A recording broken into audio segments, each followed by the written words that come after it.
16 পদ। কেননা আমি সুসমাচার সম্বন্ধে লজ্জিত নই, কেননা উহা প্রত্যেক বিশ্বাসীর পক্ষে ঈশ্বরের শক্তি।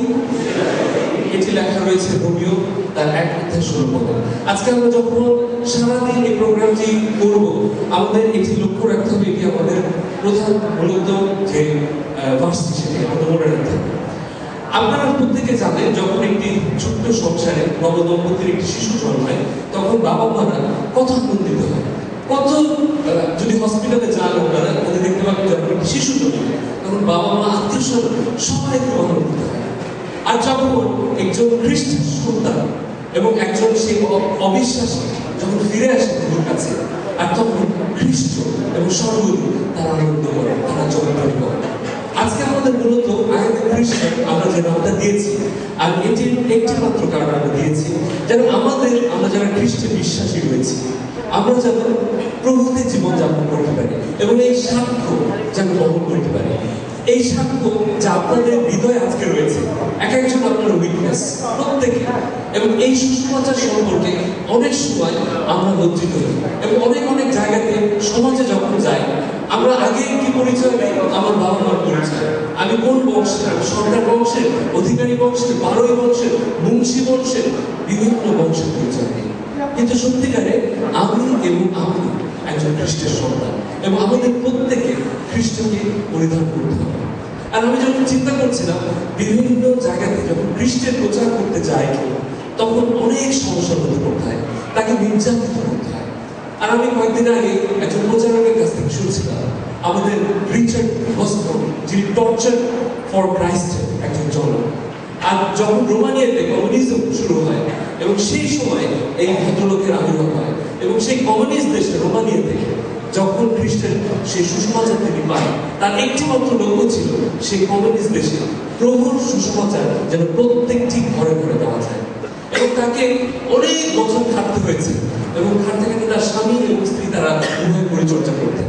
এবং যখন তাকে জেলে আটকানো হয়, তাকে 3 ফুট বাই 3 ফুট একটি জেলের মধ্যে বছরের পর বছর আটকে রাখা হয়েছে। এবং সেখানে সে নির্যাতনের মধ্যে, এবং তাকে একটি কথা বলা হয়েছিল, যেন খ্রিস্টের নাম সে উচ্চারণ না করে এবং যেন তাকে ব্রেন ওয়াশ করা হয়। কিন্তু তিনি কোনো মতে তিনি সেটি করতেন না, এবং সবসময় বলতেন, খ্রিস্ট আমাকে পরিত্রাণ করেছে এবং খ্রিস্টের মাধ্যমে আমি পরিত্রাণ পেয়েছি অনন্ত জীবনে। আর সেই অবস্থাতে যখন একদম মৃত্যুর পথযাত্রী, তখন তিনি ভাবলেন যে এই কারাগারে আমি আটকে রয়েছি 3 ফুট বাই 3 ফুট, যেখানে বরফের মধ্যে তাকে নামিয়ে দেওয়া হতো, বড় ঠান্ডা বরফের মধ্যে, আর সেখানে সে মৃত্যু যন্ত্রণা তিনি করতেন। আর তখন তার একটা জিনিস খেয়াল হয়েছে, যে একটা টেবিলে তিনি দেখতে পেলেন একটি গ্লাসে পানি, এবং সেই পানি দেখে তিনি বুঝতে পারলেন যে এটি তো নরম নয়, নরমে তো পানি নেই।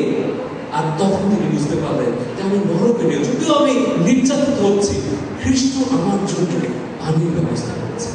আর তখন তিনি বুঝতে পারলেন যে এই জায়গাতে ঈশ্বরের আশীর্বাদ রয়েছে, এবং সেখানেও তিনি সে প্রভু বাক্য দিলেন। যখন তিনি জেল থেকে বার হলেন এবং পরবর্তীতে যখন ছাড়া পেলেন, তাকে তিনি এত সম্মানিত ছিলেন, এত পরিচিতি লাভ করেছিলেন এই ভদ্রলোক, তাকে দিল্লিতে পর্যন্ত আনার ব্যবস্থা করা হয়েছিল। কিন্তু সরকার সেখানে নিষেধাজ্ঞা দিয়েছিলেন যেন তিনি কোনো প্রচার না করতে পারেন। এবং এক পর্যায়ে যখন তাকে পুলপিটে ডাকা হয়, তাকে প্রথম থেকে বলা হচ্ছে তিনি কোনো শব্দ করবেন না, কোনো কথা বলতে পারবেন না, এবং কোনো খ্রিস্ট বলবেন না। এবং যখন গান হচ্ছিল, প্রার্থনা হচ্ছিল, যখন তাকে ডাকা হলো সে স্টেজে, এবং তখন তিনি একটি কাজ করলেন, তিনি কোনো কথা বললেন না। তিনি কি করলেন, তার যে গায়ের জামাটা, সেই জামাটা খুলে দিলেন।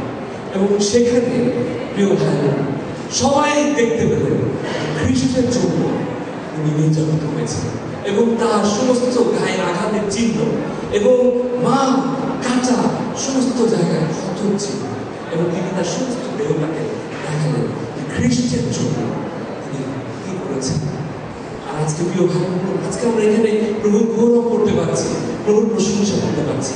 আজকে আমাদের এই দিনে সফলতা বলে নিয়ে আসবে যদি আমরা আজকে এখানে যারা বসে রয়েছি, যারা প্রভুকে জেনেছি, যদি আর একজনকে আমি বলতে পারি যে প্রভু যীশু খ্রিস্ট আমার জন্য মৃত্যুবরণ করেছে, ছিলেন।